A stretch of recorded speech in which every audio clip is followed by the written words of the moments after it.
સુરત શહેર crime branch દ્વારા અલગ અલગ ગુનામાં નાસ્તા ફરતા આરોપીને પકડવા માટે એક સ્પેશિયલ ડ્રાઈવનું આયોજન કરવામાં આવ્યું। સુરત શહેર ક્રાઇમ બ્રાન્ચ પોલીસને બાતમી મળી હતી કે વાહન ચોરીના અનેક ગુનાઓમાં ભાગતો ફરતો આરોપી દિનેશ ઉર્ફે દીનુ મધ્યપ્રદેશના અલીરાજપુરમાં ફરી રહ્યો છે।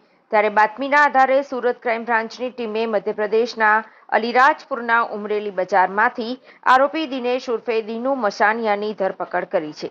આરોપીની પૂછપરછમાં સામે આવ્યું હતું કે તેણે પોતાના સાગરીતો જયરામ બામણિયા, મુકેશ ચૌહાણ, વિકાસ ચૌહાણ, નરેશ કલેશ અને નજરિયા ઉર્ફે નજરુ તોમાર સાથે મળીને સુરત શહેર તેમજ સુરત ગ્રામ્ય, છોટાઉદેપુરના અલગ અલગ વિસ્તારમાં વાહન ચોરીના ગુનાને અંજામ આપ્યો છે।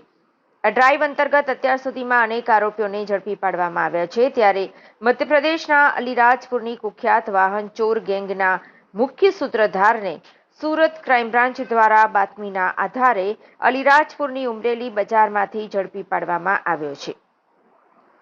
આરોપીનું નામ દિનેશ ઉર્ફે દીનુ મસાનિયા હોવાનું સામે આવ્યું છે અને તેની સામે રાજ્યના અલગ અલગ પોલીસ સ્ટેશનમાં 27 ગુના નોંધાયા છે। સુરત ક્રાઇમ બ્રાન્ચ દ્વારા આરોપી પાસેથી 11 મોટરસાયકલ જપ્ત કરવામાં આવી છે, જેની કિંમત 3.53 લાખ રૂપિયા થવા પામે છે। આ ઉપરાંત વાહન ચોરીના વણ ઉકેલાયેલા 21 ગુનાઓ સુરત ક્રાઇમ બ્રાન્ચ પોલીસે ઉકેલી કાઢ્યા છે। આરોપીની પૂછપરછમાં સામે આવ્યું હતું કે તેની સામે સરથાણા પોલીસ સ્ટેશનમાં 10, વરાછા પોલીસ સ્ટેશનમાં 5, કાપોદ્રા પોલીસ સ્ટેશનમાં 2, કામરેજ પોલીસ સ્ટેશનમાં 5, પલસાણા પોલીસ સ્ટેશનમાં 2, છોટાઉદેપુર, કવાંટ અને પાનવડ પોલીસ સ્ટેશનમાં એક ગુનો નોંધાયો છે। છેલ્લા ઘણા સમયથી સુરત શહેરમાં નાસ્તા પડતા આરોપીઓ પકડવાની ઝુંબેશ ચાલુ છે। એ ઝુંબેશ દરમિયાન અગાઉ નજરિયા ઉર્ફે કેન્દ્રીય તોમર રહેવાસી છોટાઉદેપુરનો એક આરોપી ક્રાઇમ બ્રાન્ચે અગાઉ પકડેલો હતો, જે 18 ગુનામાં વોન્ટેડ હતો વાહન ચોરીનો। એની પૂછપરછ દરમિયાન એને એક દિનેશ ઉર્ફે હેમતા મસાનિયા, જે સોઠવાનો અલીરાજપુર મધ્યપ્રદેશનો રહેવાસી છે, એની માહિતી અમને આપેલી।